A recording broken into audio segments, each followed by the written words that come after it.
इंशाल्लाह ये क्लास में हम इंटर फर्स्ट ईयर फिजिक्स का एक वेरी शॉर्ट क्वेश्चन आंसर देखेंगे।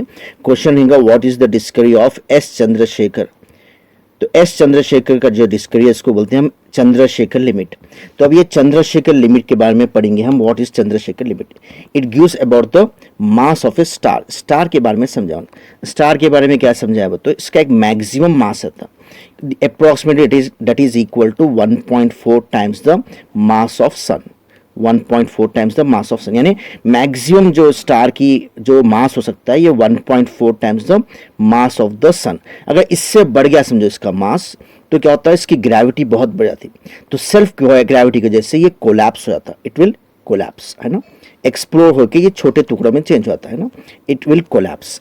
तो कोलैप्स होकर क्या होता है, दो चीजें, कोलैप्स होकर ये आइदर इट फॉर्म से ब्लैक होल, ये यूनिवर्स में ब्लैक होल कैसा दिखता है इसको बोलते हैं ब्लैक होल, ठीक है। और इट फॉर्म से स्मॉल स्टार होके ये क्या होता है, न्यूट्रॉन स्टार्स बन जाता है, पूरे न्यूट्रॉन्स मिलके एक स्टार बन जाता है जो छोटा रहता, उसका मास कम हो जाता।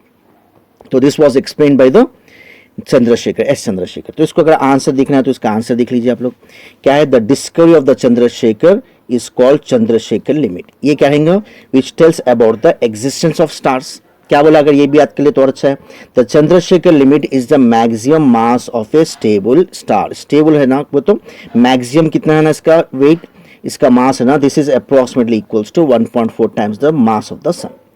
अगर इससे बढ़ गया तो क्या होगा, when the star mass exist this limit, क्या होगा, it collapse under its own gravity. Gravity बढ़ जाती है इसलिए कोलैप्स होता है, एक्सप्लोर होता है, फट जाता है, and forming either A neutron star. एक तो बनता है उसको बोलेंगे न्यूट्रॉन स्टार, ये छोटा स्टार होता है कंसिस्ट ऑफ न्यूट्रॉन्स, और ए ब्लैक होल बन जाता है, जैसा अभी समझा है ना भाई। और एक छोटा आंसर है, ये भी देख लेंगे इसमें हम, व्हाट इज फिजिक्स, है ना, इसको ऐसे याद कर लीजिए।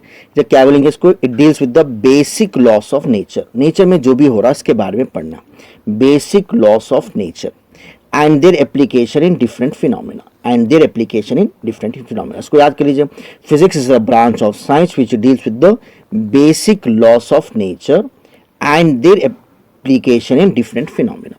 अगर आपको समझ में आया तो इसको लाइक करिए, शेयर करिए, सब्सक्राइब करिए। कंप्लीट पोर्शन इंशाल्लाह इसमें इंटर मैथमेटिक्स और फिजिक्स का मिलेगा।